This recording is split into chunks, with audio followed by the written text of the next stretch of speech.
Herkese merhaba sevgili arkadaşlar. Perşembe reyting sonuçlarıyla karşınızdayım.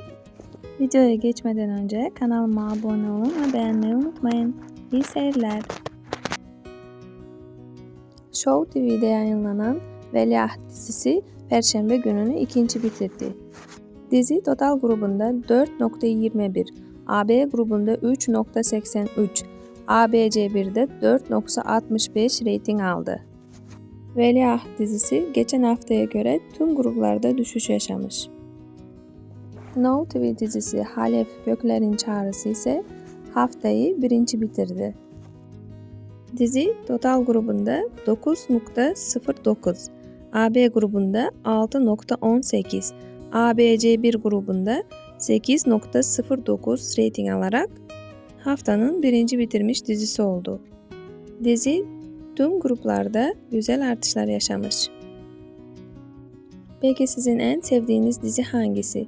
Yorumlarda yazabilirsiniz. Hoşça kalın.